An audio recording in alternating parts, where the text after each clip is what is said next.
My name is Chuck Savoy. I'm from a little steel town called Phoenixville, 30 miles west of Philadelphia. And I ended up here because I saw a job posting on the billet bank. I'd known about Ernestina for a while. She's a very well-known boat in the industry, and saw that they were hiring and applied, and here I am. I'm the bosun, so I'm in charge of maintenance of things that are wood, rope, canvas, organizing work parties, making sure tasks get completed. It is a contraction of the phrase boatswain.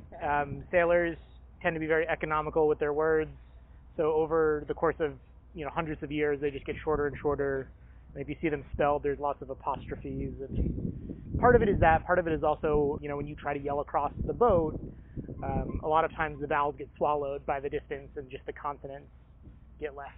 So currently, we just finished a several-year, multi-million-dollar restoration to get her back to probably the best, if not best shape she's ever been in since she was launched, probably. And the current steward is the Massachusetts Maritime Academy. So through the academy, we'll be doing programming with cadets from the academy, and then other kind of summer camps and stuff when the school year is out to do sail training and marine education work with her. The boat is 129 this year, so there's definitely a bit of a ship of Theseus kind of aspect to it, in that there's one or two original pieces. The helm is believed to be original, the ship's wheel, parts of the anchor windlass, the metal castings in there, but in terms of wood, very few pieces from, probably none from the 1890s, some from her Cape Verde packet days.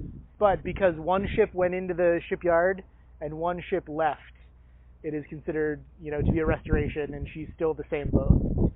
Or the way I like to think of it is, the wood, the pieces might change, but the spirit remains the same. So boats, I'm not sure if it's a certain tonnage for the requirement to be federally registered, but when boats are federally registered, they're given a unique registration number that needs to be inscribed into the boat. It can't be painted on, it can't be, stenciled, it has to be carved into the boat, so it's a non-removable mark. So that the numbers in that beam are Ernestina's unique registration number. We're about 150 feet and change overall, so 12 feet is a pretty decent draft. The definition of a schooner. So a schooner is any vessel that has two or more masts, the second of which is as tall or taller than the first, and predominantly fore and aft rigged, meaning the sails are center line to the vessel. If the second mast is shorter than the first, then you get into whether it's a ketch or a yawl, and then if the sails are rigged square, what's called square, so perpendicular to the boat, then you get into all sorts of different names depending on where they are and how many yards are square rigged versus fore and aft. And schooners are really popular boats. They're easier to handle with less crew. You can sail closer to the wind with them. And especially for her original purpose of fishing, she would have gone up to the Grand Banks, but schooners are engaged a lot in coastal trade, where there's generally a consistent offshore or onshore breeze. Square rig vessels tend to really shine in transatlantic crossings where you've got the consistent trade winds. Schooners are, like I said, easier to handle with less people. You can use them in lighter winds. And how many people does it take to sail Ernestina under sail instead of under motor? We did it with about a dozen on the way down to the Gulf. The caveat to that being we never set our full mainsail. We were using our storm trysail, which is a reduced area sail. To set the mainsail, you could do it with probably 14, 15 people, bare minimum, I would say, just on how big it is. We've got one of the largest traditionally rigged mainsails in the country. It's about 2,000 square feet, if I remember correctly. Someone told me it's the size of a basketball court. Yeah, so we did it with about a dozen, not with the full main. For the full main, I'd probably want 20 people, 15, 20 people.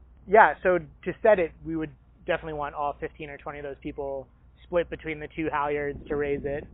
But then once it's set, you only need a watch worth of people, so 3, 4 people, maybe 5. In voyaging, what you do a lot of times is when you leave, so a typical thing for us, kind of a pattern of work for us would be when we would leave a port to go to the next port, we'd have all hands, so all 12 of us would be awake, working the boat. We'd get off the dock, get out of whatever harbor we were just in, and then we would set the sails.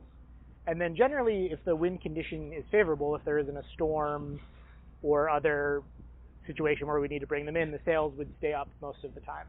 So we have everyone awake to set them.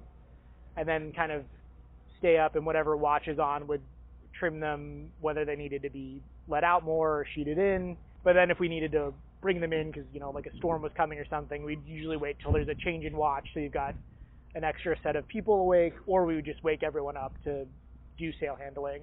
Ernestina actually has pretty decent visibility, all things considered. That being said, in the ocean, there's tons of space, and you're going to see things long before you hit them. Also, generally, so in a regular watch, you'd have one person on helm, you'd have one person who's doing a boat check. So once an hour underway, we walk through the whole boat, look at all the bilges to make sure they're not flooding faster than usual, there's no fire, that kind of thing. Everything's running normally, sounding normally. Helmsperson, boat check, and you'd have a forward lookout. So you have someone whose job it is to be either up in the bow, or sometimes if the weather's bad, we'd stand forward lookout from back here. But you do have someone whose job it is to be looking around, seeing traffic as it kind of comes over the horizon, making sure, be like, hey, did you see that buoy over there? Like, informing the watch officer that like, oh, hey, like I just saw some lights over there. It might be a fishing boat or a tanker or what have you. At what point would someone go aloft?